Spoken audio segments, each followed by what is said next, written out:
Geoffrey. Hi, Maria. Hi. Really happy that you are here with us and willing to share your life experiences and the magnificent work you've done in your life.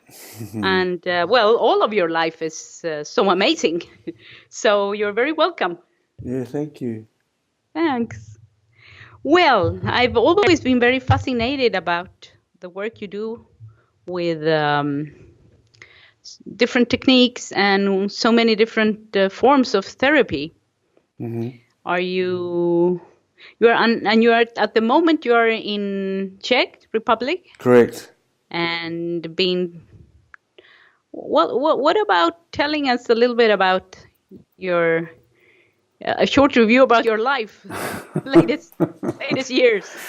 Well, I was born in a small town in New Zealand, and I left home when I was 15. I first left the country when I was 17, and returned 6 months after that, but left again when I was 18 for Australia, where I, basically lived until the last 12 months, where I've been travelling and have now set up home in Czech Republic.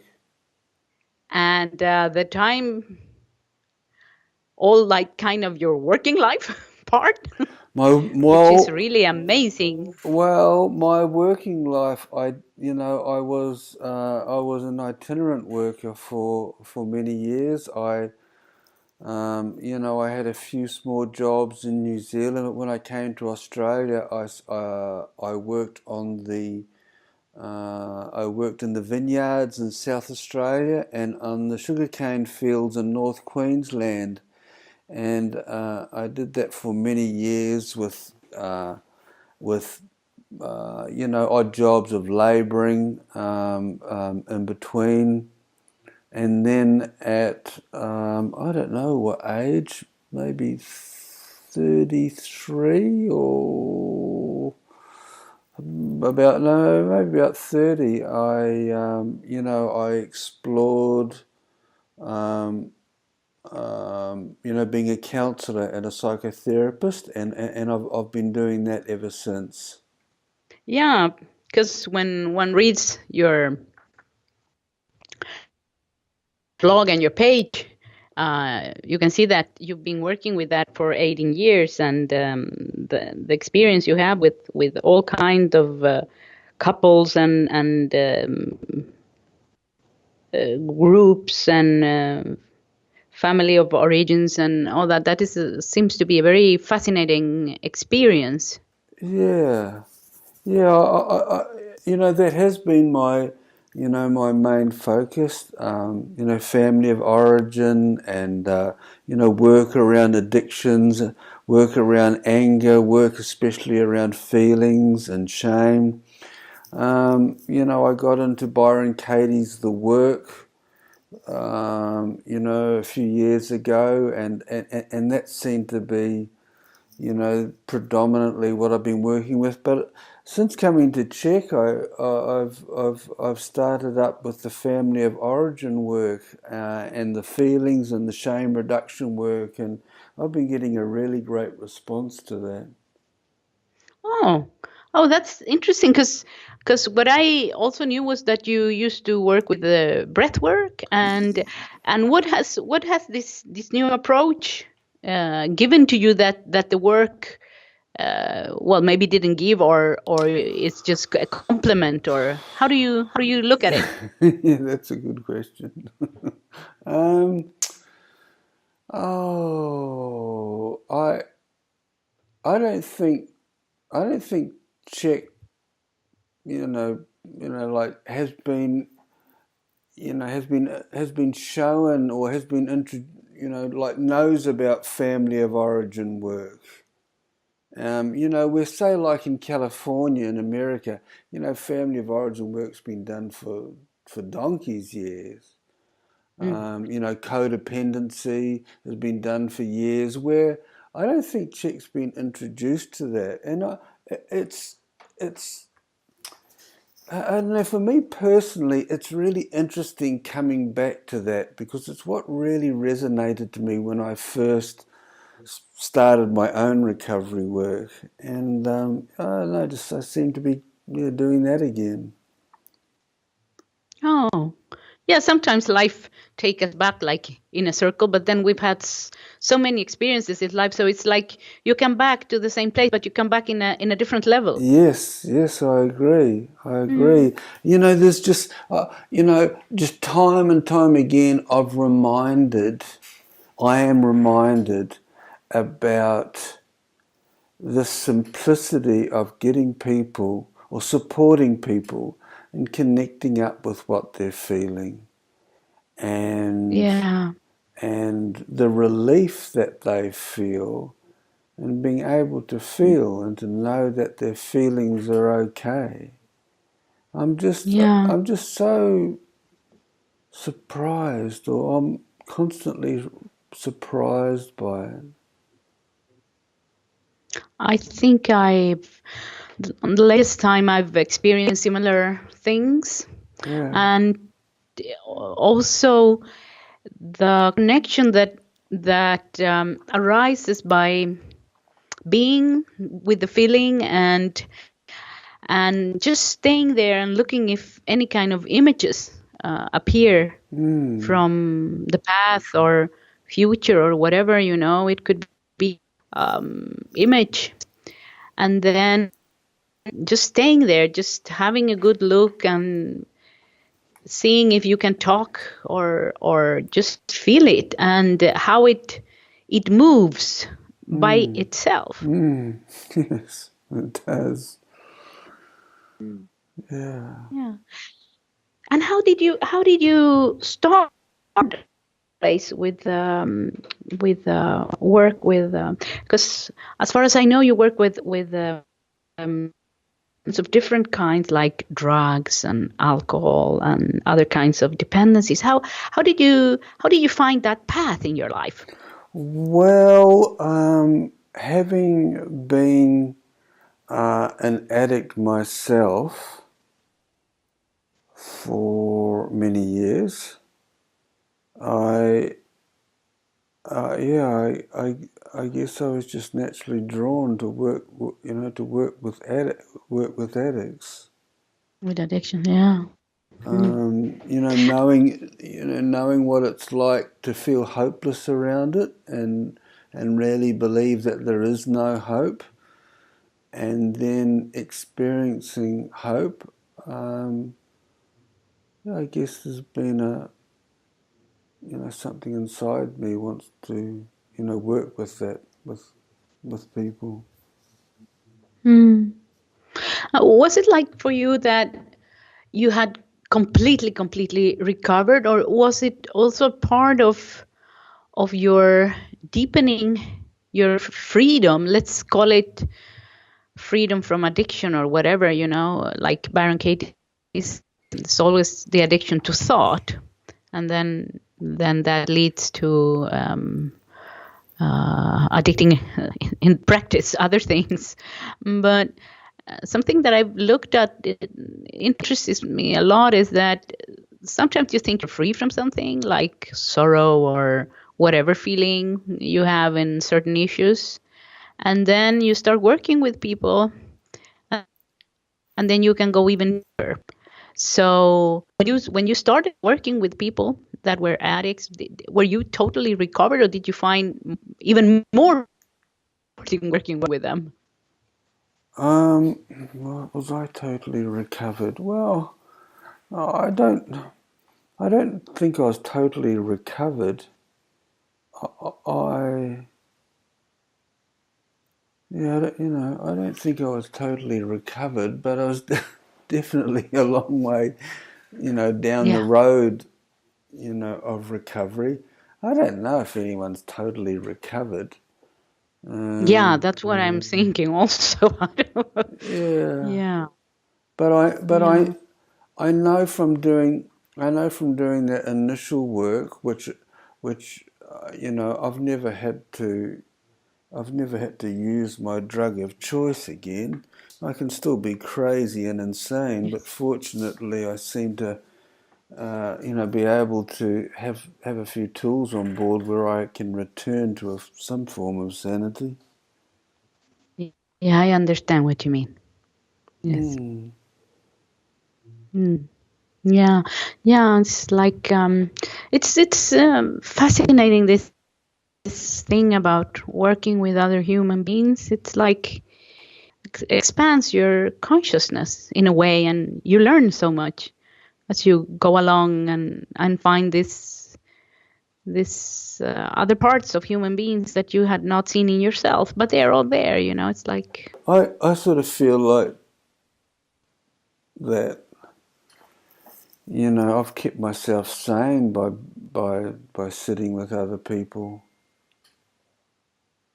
yeah. And did you went in your work like like very intensive also? Because I found when I become kind of dependent about something like work, for example, or whatever, or it's like this enormous energy that just drives you. And then I've looked at that kind of approach to life. It can be put in different things. Some of them more healthy, but in the Yeah, end, I'm still clinching on them, or whatever it's called in English. yeah, yeah. Um, when I first started looking at my addiction, I was so closed off. I had this dark cloud over me, and my heart was closed. I lived, a life in isolation, and when I started to work on that, on my addiction, to feel my heart open and to start and feel joy and love, there was just so much enthusiasm and energy with that. It was really easy to keep going and, you know, to, to explore that freedom. Yeah. And it was the same with when I came upon the family of origin. I had just been married for the first time, and it was up in my face. I had a son that was 1 year old. I had, um, a wife, and I was going insane. Mm. And to discover family of origin work. Really helped me unravel the dynamic I was in, and in my relationship, and fortunately I was with a really great therapist that helped me to connect up to my feelings, and yeah, that was again, that was a really great, another leg of my recovery. And you talk about that enthusiasm, and Mm. yeah, it's a great thing. For those listeners that don't know what family of origin is, or connect, just the word connect with your feelings, Yeah, that maybe that is something that could be very well, very good to hear. What do you mean when you say connect with your feelings, and how yeah, do you do it practically? yeah. I love that question. I didn't. I met this great therapist, and he taught me just to be able to sit and just feel. And I realized that I didn't know what I was feeling. So even though I'd been drug free for a few years, I didn't know what I was feeling. And this experience that was I experiencing, was it guilt, or was it fear, or was it shame? I didn't know what it was. But to be I had so much shame around my feelings that my life was geared up to put myself in situations where uncomfortable feelings would not come up.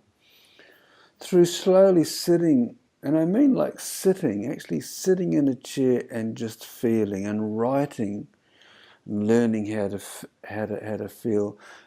I realized that I was in fear, and that I'd been in fear for most of my life. Yeah. And that I never knew that I was in fear because I just didn't know how to feel that feeling. That is very interesting. I can totally connect with that one. Yeah. And then, of course, there was the shame, and I didn't know. I just thought there was something wrong with me. I just thought that I was different and that I didn't fit in and that I didn't belong. But it was actually a feeling, and I thought I was that feeling. And to be able to discover toxic shame and to be able to turn it into healthy shame, there was a lot of freedom in that. What do you mean by what is the difference between toxic shame Shame and and healthy shame. and healthy shame? Well, toxic shame says that, I'm flawed, that there's something wrong with me. And healthy shame says I'm human. Oh, okay. Yeah. It's like compassion. Yeah, compassion. Yeah, compassion. For the humankind. Yeah. I think it's what connects us. The toxic shame is what disconnects us, and the healthy shame is what connects us. It's our humanness. Yeah. Yeah. And that's very fascinating. And when you say like to sit with it, when you have done the experience, it is so clear how you sit with something. And when you're so closed up, like you described, like when you were in those Yes. periods where you were closed up at heart and mind and everything, whatever, that's sitting with. Does it involve feeling all your body, or just the part where you are having the feeling, or just concentrating on your breath, or just crying your head off, or what, Yeah, or just shaking your fear off, just shaking and shaking? How does it look, that sitting on? yes. I realise I use these terms, but yeah, I love your question, Maria. First, can I say that the opposite to sitting with a feeling, I believe, is running away from a feeling. And we have many ways that we can run away from a feeling, by achieving, by isolating, by drugs, shopping, drinking, sex, food. There's many ways that we can medicate, run away from feelings.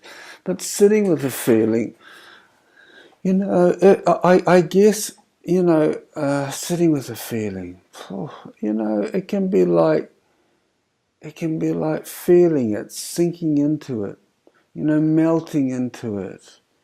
If it's a feeling like shame, shame wants me to isolate. Shame wants me to, shut the door behind me, hide it away. Don't let you see that side of me. So with shame, in regards to sitting with it, I would tell someone, or I would look at what could do to break it up, to melt it, to connect.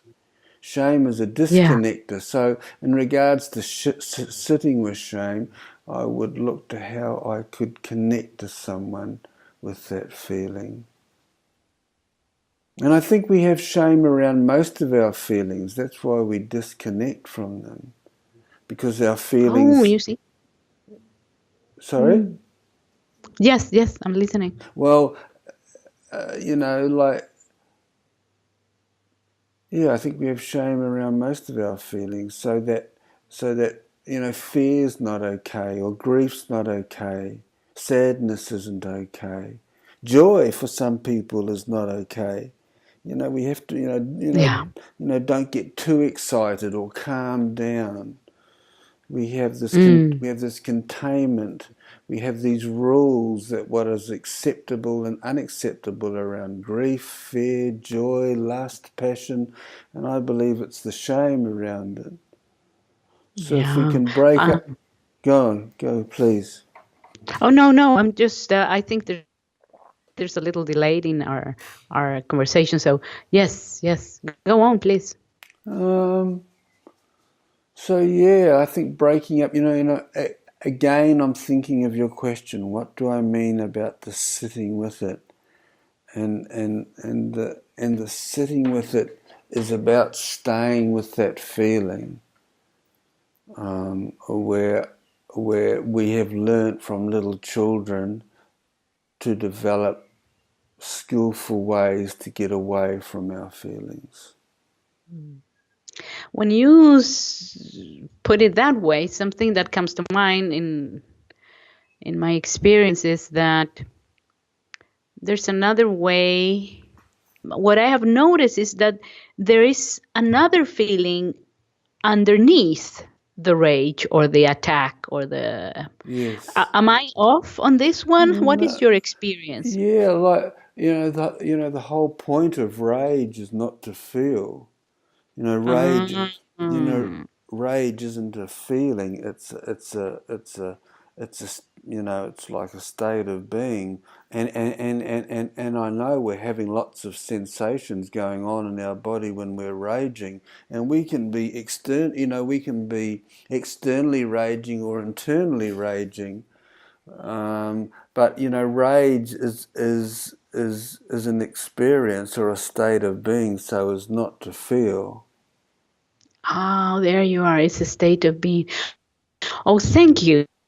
Gosh, I wish we had several hours for this, but maybe we could try with a video on when we get the technique on our side, That'd be and lovely. I would really love to keep on this conversation, Yeah. Geoffrey. I think it could be very helpful for some people. I think like you, I've also been working many years with the work of Byron Katie, and there was a stage where I just was in front of my feelings, not knowing what to ask anymore, and just had to feel it. Yeah. I had no other where to go, no words, no anything. Yeah. So I know, and maybe it could be interesting for people that, well, it took it. There's a lot of experience and many years of working behind your life experience, and it's been amazing to be able to take part of it, and I'm very grateful, Geoffrey, very grateful for You're what you welcome, Maria. shared. You're welcome. Yeah. Is there anything else you would like to send to our listeners? No.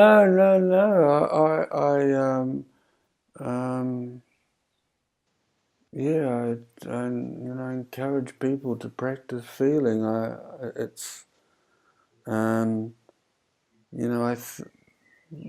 I think in a world where doing is is so strong that we've lost the ability to feel. And I think if we want to do something for our children, it's to be able to have our feelings, because our children can't have their feelings if we can't have ours. And that's true. That's so true. Yeah. More wise words to finish this amazing conversation with Geoffrey Carthy, and I thank you very, very welcome to the next recording. Thanks, Maria. With video. Yeah, that'll be lovely. Okay, bye-bye.